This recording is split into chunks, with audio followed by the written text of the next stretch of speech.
If I had the wings of an angel, over these prism walls I would fly. If I had the wings of an angel, over these prism walls I would fly. I'm just wild.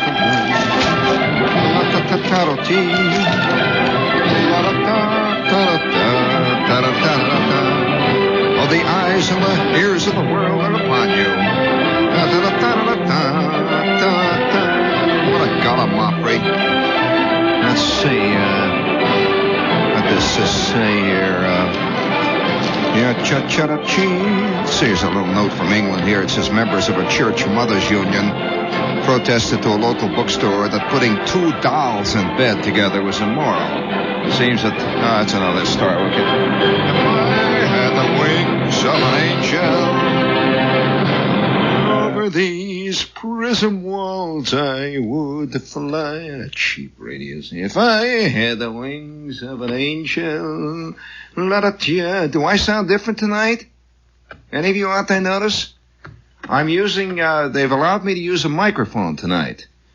It's the first time, but we here on the night shift have been allowed to use day shift equipment, and you'll find that we sound very different now. They've taken my single-button carbon microphone, put it to pasture, and I'm allowed to use the same microphone that the important people in the daytime use. You know, the newscasters and the guys that give the weather, and they worry about the time all the time, you know. If I had the wings of an angel... And look, this is a nice microphone here. Hello, 1, 2, 3. Over these... I like to hear the sound of me in it. Let's try it again, Corny. If I had the wings of an angel... Born musician. Over these prism walls, I am walking... This silly, ridiculous business. This rotten business. Well, I'm walking along. Get ready there. Watch your cue there, Corny, man. I'm walking along, see. I'm walking along this waterfront street in the ancient city of Tel Aviv. The time is now 1 a.m., and you can hear the ancient waves of the Mediterranean laving the beach below me. Oh, bring it up there, man. You'll notice my finger symbol work is superb.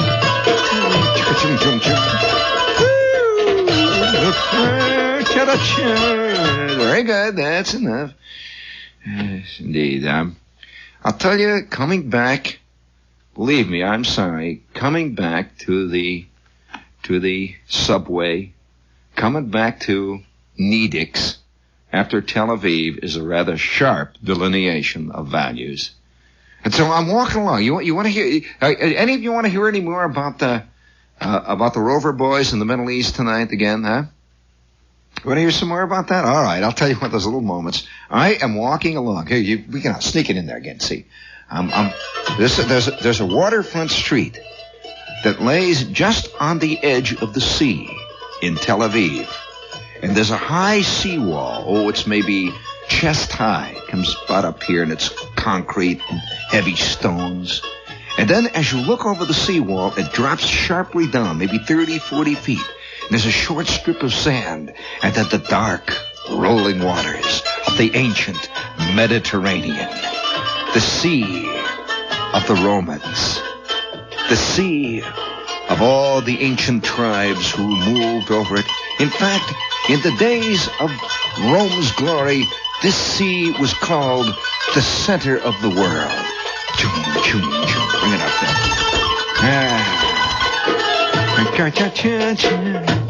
Yes, the Mediterranean. You can smell it. There's a smell to the Mediterranean that isn't quite the same as Jones Beach. I don't know how to describe it except to say that as that ancient sea rolls over those sunken urns of Grecian wine casks, it produces something just a little different from Coney Island.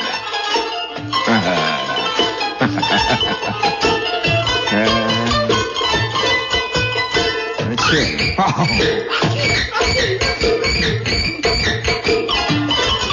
And as you walk along this street at 1 o'clock in the morning, you can hear the sound of Middle Eastern music. You can't even quite tell what country it's from.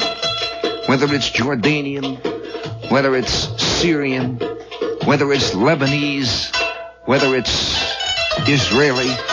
What it is, no one quite knows. It just comes out of the air from 1,000 windows, from 1,000 darkened rooms, from 10,000 radios and record players. And it rises to the night on a Saturday, higher and higher.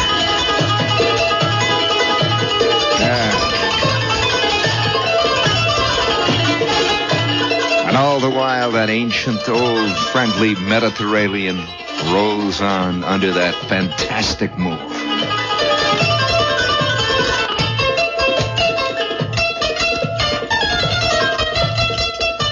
Tel Aviv. Tel Aviv. Do you know what Tel Aviv means?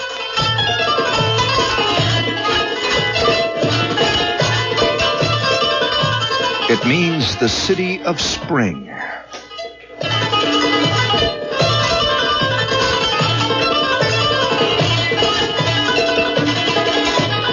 You kind of like that, don't you? All right, that's enough of that before I go mad. Reset that, man. We'll need that a little bit later on. I'm walking along this waterfront street in Tel Aviv. All right, I'll give you a fig with bronze oak leaf palm if you can tell me what is the what does Haifa mean? It has meaning, you know. You've heard the term Haifa? It's a city which, by the way, looks like San Francisco squared. Haifa is one of the most beautiful cities I've ever seen anywhere in the world. Unbelievably beautiful city.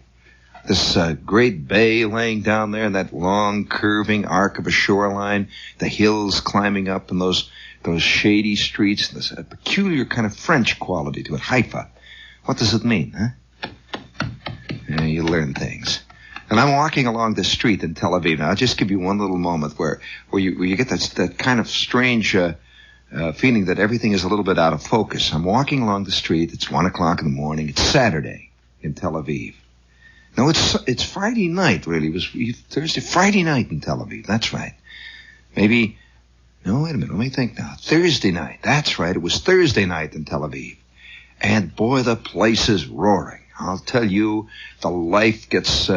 It gets almost to a frenzy about 10:30, 11, 12 o'clock at night, and there are thousands of people just wandering the streets. It's very hot, you know.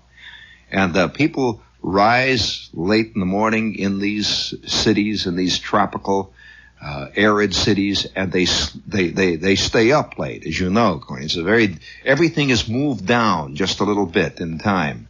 And you know, the stores close at 1 o'clock in the afternoon in Tel Aviv, and that's it. Everything stops. And then it begins again at 4. The whole afternoon, they just cut that hot part of the day right out.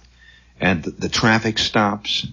The sidewalk cafes empty, and the trees just hang there. The sun is laying overhead. And once in a while, you see somebody walk by. And I'll tell you this. You have to see the girls of Tel Aviv to believe them. That's all I can say. That I can't say any more than that about them. I'll tell you what to use perhaps an analogy that might be more graphic. These chicks generally start where Sophia Loren stops. I mean, oh, wow, I couldn't believe it. I mean, the first 5 minutes I'm in Tel Aviv, I think it was the heat that was getting me, you know. At first I thought maybe it was the heat, or I was getting sunstroke, or maybe it was a mirage. But actually, you know, they would come by in singles, and then they would come by in pairs, and then they would come by in threes, you know. Sometimes they'd come by in squadron formation, you know. Chum, chum, chum. You could hear the finger cymbals. You see the muscles rippling up and down. Holy smokes. And I'm sitting there in the sidewalk cafe, and it's terrible. I swallowed a whole cup of Turkish coffee when the first crowd went by me, cup and all. It's something that the tropic does to the female figure. Do you agree with me, Carney? Yes, indeed. It's terrible. Oh, wow. Well, all right. It's 1 o'clock in the morning. It's Thursday night in Tel Aviv, and it's a full moon. I happen to be lucky to be there during the full moon. And the moon in the vicinity of the equator, particularly in the arid regions of the world, this moon stretches across the sky about 400 yards. And it is a silver, angry, white, brilliant, almost too bright moon. As a matter of fact, it gets very difficult, I understand, to get any kind of privacy when the moon is really in business in certain areas of the country. And I'm walking along. You see, it's 1 o'clock in the morning. This is my third or fourth night in Tel Aviv. I'm just beginning to get the flavor of this. And of course, when most people go to these cities, unfortunately, they head for the big plush hotels. And you'll find most Mediterranean areas stretching all the way down from Beirut, places like Haifa. These are cities that are around the Med. Places like Piraeus, places like the Crete, the islands of Crete, the Isle of Rhodes. All along, as you come stretching along the Golden Horn of the Mediterranean, there are these great hotels lying right on the ocean. Magnificent hotels. And the beaches, oh boy. Well, most people go to these. And too many people, I'm afraid, don't go into the city itself. Go working into where the non-tourist world is, and where the real, where it's just happening, where people are just walking around and scratching. Of course, they do that here in New York City, too. Most of the tourists immediately head for Radio City. Then they go down and they take a look at the Statue of Liberty. And then they go down to Chinatown. But the whole great, vast area of the city that's just simmering there under the heat in the summer just never gets seen. I don't know how many tourists have ever seen Fordham Road in New York, or Pelham Parkway in heat. And this is I think if I ever wanted to show a tourist from a foreign country what it's really like in New York, I'd like to take him to magnificent Alexander's up on the Fordham Road at 3 o'clock on a Saturday afternoon when the pack is out in full cry. In the bazaar. That's our native bazaar, And just take them through there, through the housewares division and watch the screaming and the yelling. Through the ladies' summer wear division. And just, of course, they would be as confused. A true tourist. Let's take a tourist from any country. Just let's say if I took a tourist from,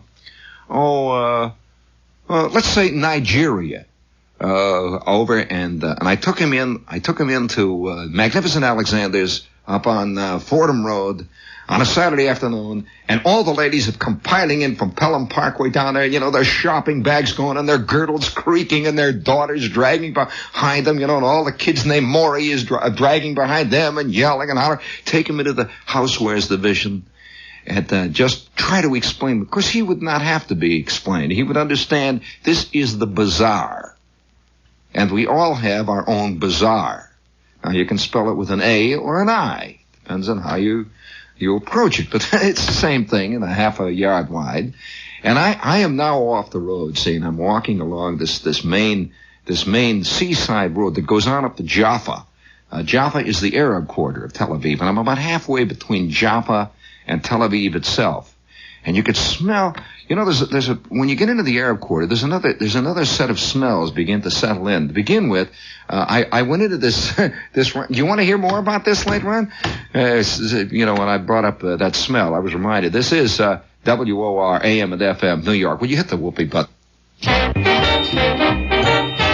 Miller High Life, the bright, clear tasting beer. Miller High Life, the champagne of bottled beer. There's only one champagne of bottled beer. Sparkling, flavorful, distinctive. Miller High Life. Brewed from a century-old recipe, Miller High Life has a rich heritage and tradition. A bright, clear taste, unequaled, unquestioned, unchanging. Available on tap, in cans, and in familiar crystal clear bottles. Miller High Life is always sparkling, flavorful, distinctive. Enjoy Miller High Life yourself.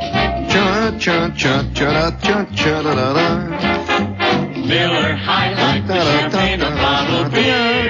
Yes, Miller High Life, the champagne of bottled beer. Hey, listen, Lee, will you leave a note to the Wilmouth people that I will not read a commercial that is directed towards women, to tell their husband, and to force him to go to Wilmouth. I refuse to do this. We have enough of a matriarchy already. We're not bending to it, so I won't do it.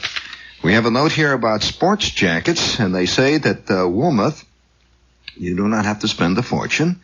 Your sport jacket will be designed to camouflage you. You will fit right into the poison ivy this summer, and they'll never know you're there. You can escape into the bushes anytime you want. In a Wilmouth jacket. That's Wilmouth and a yard wide. WOHLMUTH, Wilmouth, for magnificent custom-made sport jackets. Okay? In Newark, in New Jersey, of course, there's a Wilmouth store at 849 Broad Street. Ask for old, friendly, smiling Sal. All right. Let's see. We've got Rover here. I don't know why that amuses me. We have Rover, the 2000 TC. It's a great car. And there isn't much I can say about it that I haven't already said. I can only point out to you that the delivery on the TC model has now begun to achieve some degree of regularity. That was first introduced at the fair here, the big automobile fair at the Coliseum. And since that time, it's become one of the most difficult cars in the world. But you know that in Paris, I was just in Paris on my way back from Tel Aviv, and I was sitting around talking to a couple of guys that I know in Paris, and I found out that in that country, it takes 18 months to get delivery on a Rover 2000 TC. It is that much in demand. This is true throughout most of Europe, and as a matter of fact, I understand they're almost totally impossible to get in England today. England is trying to make a few bucks, and they're sending them all out of the country, and we're happy here. We can get them. You won't have to wait more than maybe 6 or 7 years. This is the Rover 2000. All kidding aside, it's a great car, though. It's a Rover 2000 TC, right? Let's see. We have Honda. I'm doing a special pronunciation. There's two ways to pronounce it. There's Honda for the people who can speak the language, and then there's Honda for the people up in the Bronx area. And for those of you who wonder what I'm talking about, it's the Honda, you know, those motorcycles. The Honda. And if you're planning to make the big step this year, I would highly recommend the visit to Fleischmann. They're all throughout the island. And incidentally, they're the biggest Honda dealer in the entire East. They have 5 locations. We have a note here. It says, for those of you who might have thought that insurance costs were pretty high on them, you can be insured now for as little as $24. I would suggest you consult with Fleischmann. They'll tell you about it. That's Fleischmann Honda. They're in Long Beach, West Islip, and Bayshore. And in Queens, that's Woodside. That's 1 mile west of the new Macy's, and they have one out in Douglaston, Long Island. They have all kinds of Hondas. And incidentally, this is the best time of the year to get a motorcycle. I can testify personally because I think I'm going to be going to the beach this weekend on my Super Hawk 304. And very angry machine. Okay? Let's see what else we have, Rover. Oh, that's it, huh? You want to return to the Middle East? You want to get back to that fantastic... Oh, bring it on there. Sneak it in there.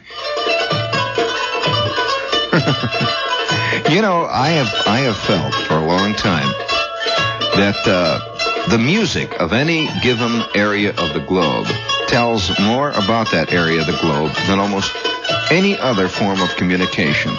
The literature, the sculptor, the movies, because somehow there's something very basic about music. This really is the way the Middle East is, friend. Bring it up.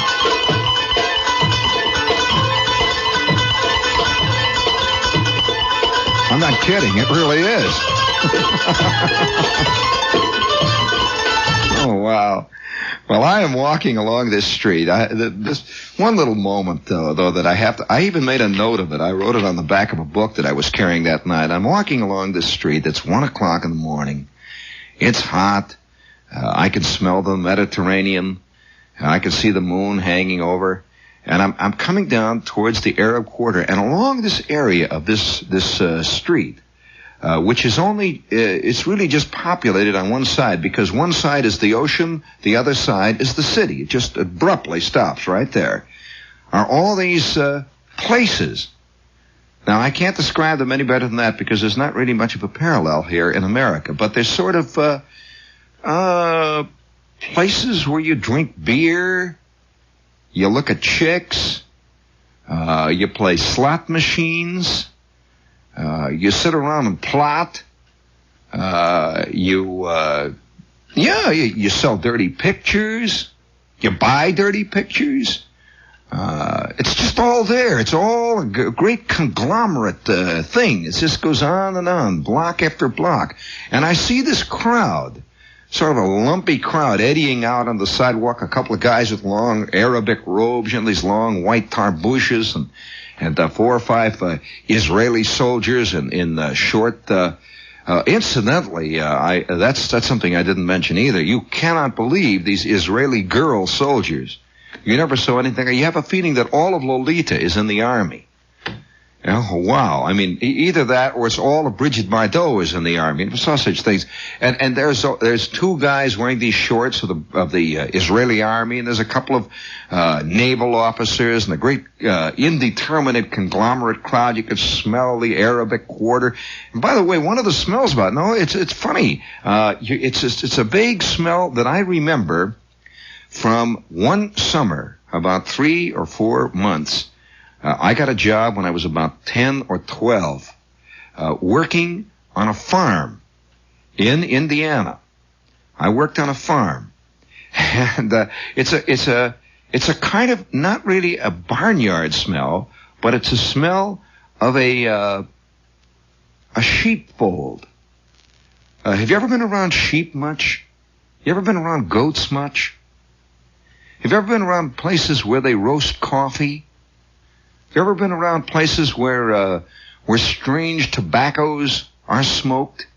I'm talking about tobaccos that are dark, kind of tarry, moist tobaccos that are smoked through perfumed water pipes.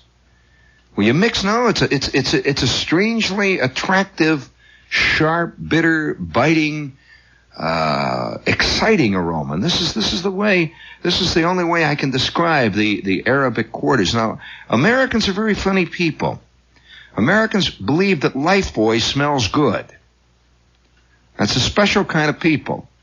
We're the kind of people who live by Dial soap ads, who believe that if a person is totally antiseptic, that's a good person. Yes, we do. There's nobody in the world as hung on cleaning and laundry and soaps and deodorants and all this stuff that's kind of designed to eliminate our humanness, designed to erase somehow the animal side of mankind than Americans themselves. They really are a very special group. And so when I say something has an aroma, immediately people say, ugh, assuming it's bad. Don't be so sure it is. As a matter of fact, I find that after the first 2 or 3 times you're around, you miss it. Yes, it's all part of it. It's part of the world over there. And I'm only sorry for you if you don't appreciate it. You're really not getting a very important facet of the life in that world. Now, one little kind of word of explanation. I go down through a long, winding passageway with a friend of mine, and he is taking me to an Oriental restaurant. Now, this is not a tourist Oriental restaurant, but a very good one. Now, an Oriental restaurant in the Middle East is not a Chinese restaurant. When we think of Oriental, we usually think of a Chinese restaurant where you get egg rolls, or we think of a Japanese restaurant. But when they say Oriental restaurant, they mean Middle Eastern. And so here we are going down towards a Yemenite restaurant, which is an Oriental restaurant in their terminology. And it's considered a very high-class one, a good one. In fact, it's one of the best in all of Tel Aviv. It's not a tourist joint. It's a place where people come to eat excellent Oriental food. Kebab, shish kebab, shashlik, these excellent dishes. And so we go down this winding passageway, and here are these cars all pulled up, very fine automobiles. There's a couple of Mercedes pulled up there, and there's a Rolls Royce.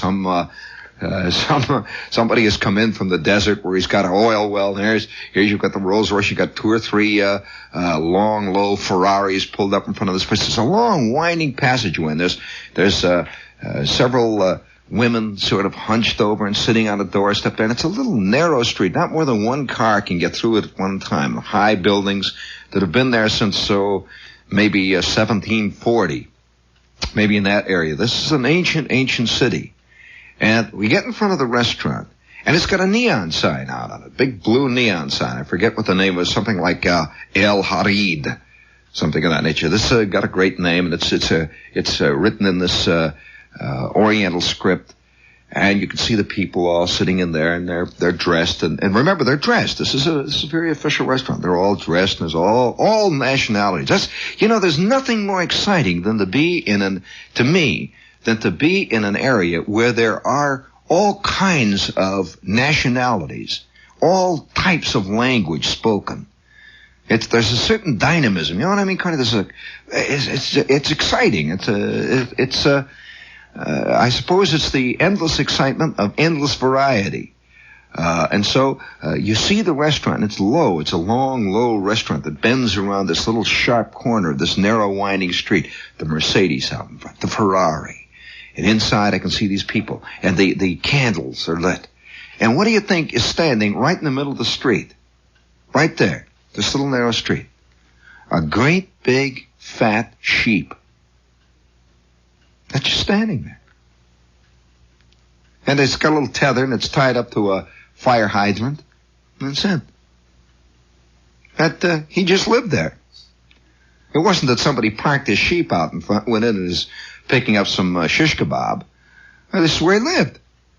Now, that would be the equivalent of, let's take New York City. That would be the equivalent of going along 48th Street. You get along about Lexington Avenue, and somebody has parked his water buffalo out in front of the restaurant. And there it is, standing right in the street. And everybody is just going around and paying no attention at all. That is what makes a place exciting. And I go around the corner. We're trying to get this car parked. We were driving this little European car. And we go around the corner, and we're trying to park the car. We take it up an alleyway, and we finally stop it. And just as we stop it, out of a little alley right in front of us, you hear plop, plop, plop, plop, plop, plop, plop, plop, plop, plop, plop. This little furry burro comes clop, plop, plop, plop, plop, plop, plop, plop. He's kind of a white little burro, and he's got black ears. He's got plop, plop, plop, plop, plop. And sitting on his back is this fantastic chick. This girl, and she looks at us with her slow eyes, all 7 of them cooking, and she's carrying what looks like a little silver platter, and on it are 3 green peppers. Plop, plop, plop, plop, plop, plop, plop, plop, plop. She goes right across the alley in front of us and into another dark passageway and disappears. You got it? And all around us, these windows are open. You can just see them. They're open. You can see people walking. The girl is sitting up there, and she's got big golden sort of strange sparkling earrings, and she's looking down. And you hear this music. It's just all around.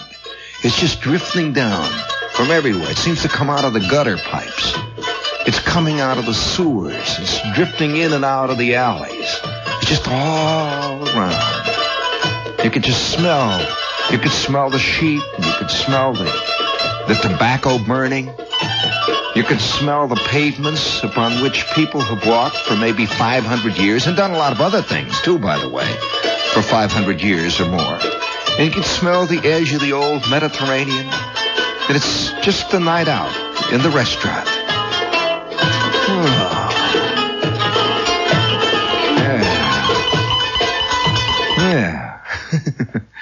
Well, all right. So I'm walking along the street, along the sea, and I see this knot of people. And I cross the street. I wonder what it is.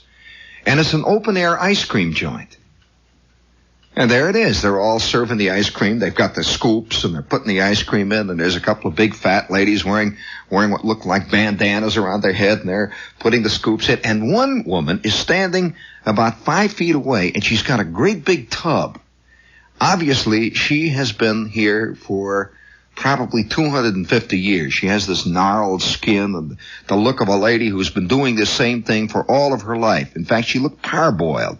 She's got a great big tub.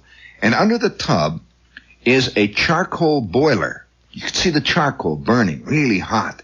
And the tub is boiling insanely, just boiling. It's really boiling. And the steam is rising. You can see her face in the steam. And she's got 2 long forks. And she's pulling out of this great big tub as fast as she can pull it, just as fast as she can work it. And there's about 9 people standing in line. And each one has got what looks like a palm leaf in his hand. She's pulling these things out and laying it down the palm leaf. And then she takes this great big salt shaker and she goes, and then she has some kind of a big brush and she goes, and she slops this stuff over what she puts in the palm leaf, and they put down this pound, this little Israeli pound. They just lay the pound down, which is about 30 cents. They put the pound down in her little silver tray, and they move on. The next one. What is she putting in their hands? The biggest, the fattest, the juiciest ears of steamed corn you ever saw in your life. Big golden ears of corn. Oh, they were about 2 feet long. Great big babies, you know. The kind I haven't seen since I left northern Indiana. Great big, and wow. And the steam is rising, and she's just working as hard as she can. Then all of a sudden the kid comes from out in the back, and he's got a great big basket of fresh corn. He pours it in, and it goes shh. And she keeps working away without even missing a beat. And the music is going boom, bada boom, bada boom. And the heat is steaming up around you. You can smell the sheep. You can hear the old Mediterranean rolling on. Yeah. And they're all lining up for that hot, steamed corn. Oh, wow. And directly back of her, there are these 3 ladies with the bandanas making ice cream cones as fast as they can knock them out. Fast as they can turn them out, they're knocking out ice cream cones. And I look up. Over their head is a big sign. It's printed in English, and it says, "The Brooklyn Ice Cream Shop." The Brooklyn Ice Cream Shop. Oh, wow. Bring it up, Corny.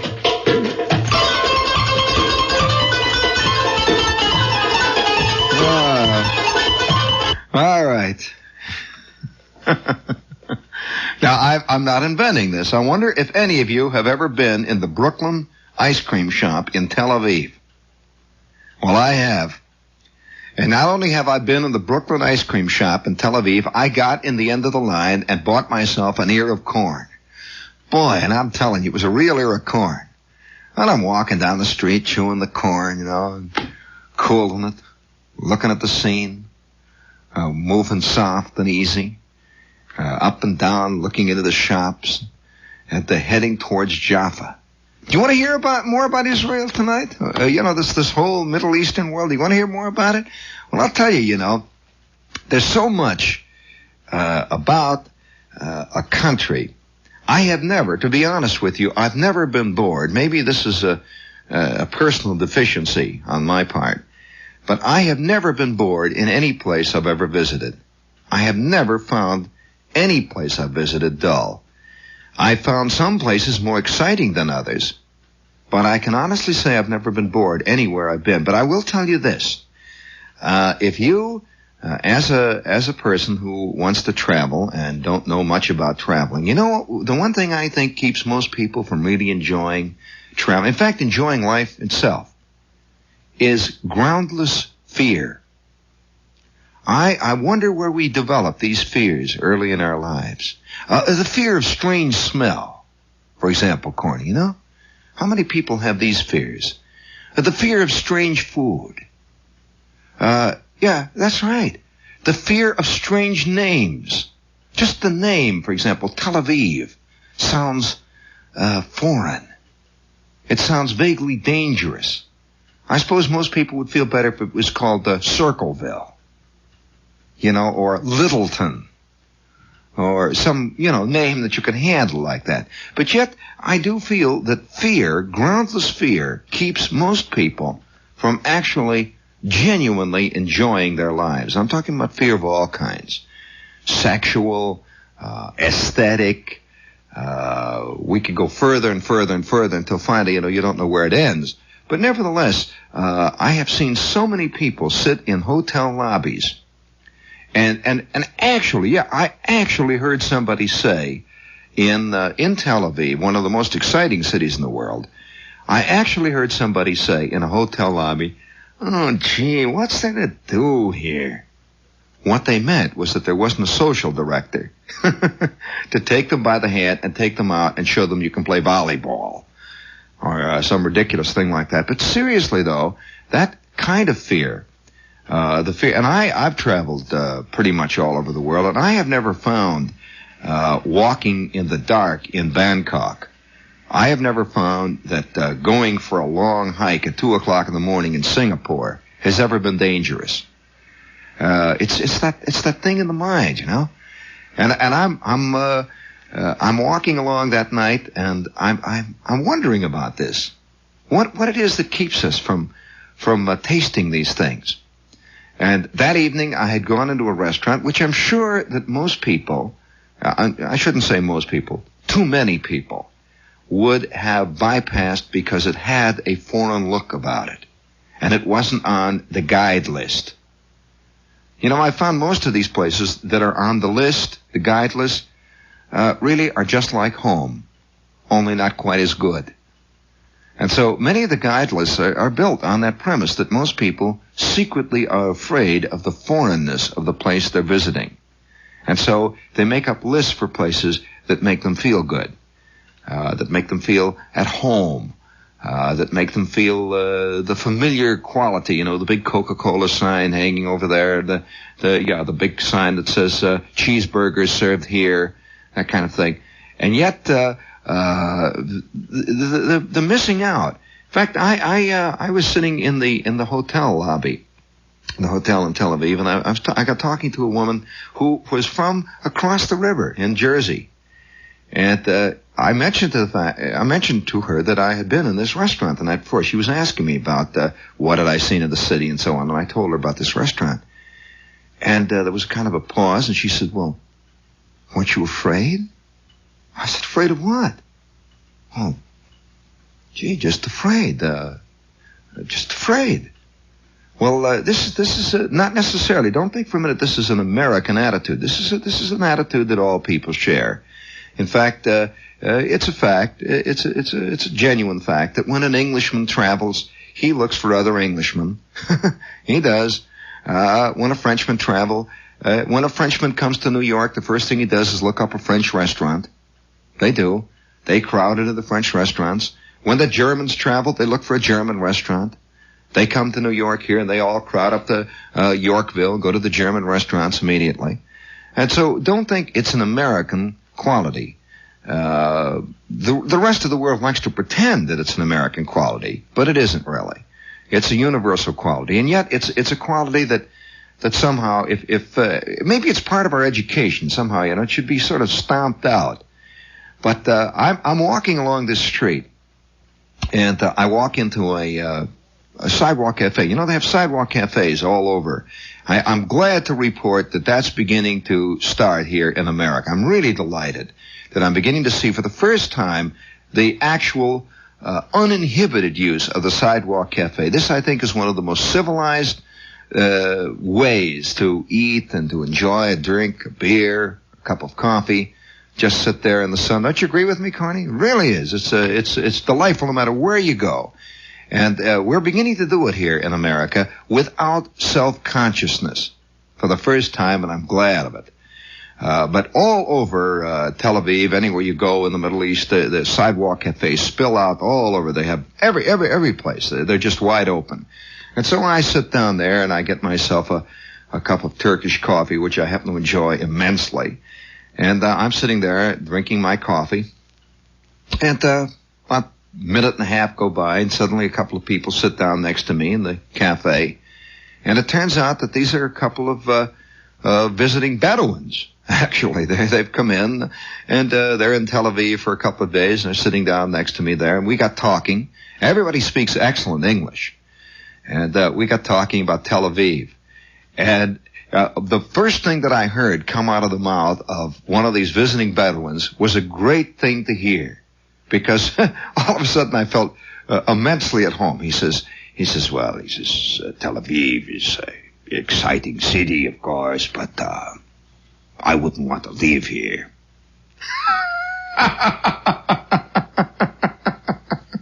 And immediately I think of all the visiting firemen from Ohio who look around, and they look up at the building and say, well, Madge, it sure is a great place to visit, but I sure wouldn't like to live here. And everywhere you go, the people from outside drift into the big city, and they take a look at it, and they're excited by it, and they smell it, and they look twice, and they look 3 times, and they say, well, yeah, but I wouldn't want to live here. And 10 minutes later, he's back in his Mercedes, and he's heading out into the desert to look for this tiny oasis where he actually lives. Tel Aviv, Haifa. Aren't those exciting names? Ashkelon. How about this one? Uz. I bet you've never heard that one. Uz. It's spelled exactly the way Oz is spelled. O-Z. But it's pronounced Uz. And it's right on the edge of disaster. Uz. On the Gaza Strip. Do you want to hear about a little adventure in that department? Oh, by the way, for those of you who are wondering, we will be at the Limelight live this week. So get on the stick, Dad. I'm going to wear my tarbush, and I am bringing my Arab slave girl down to the Limelight to make a personal appearance.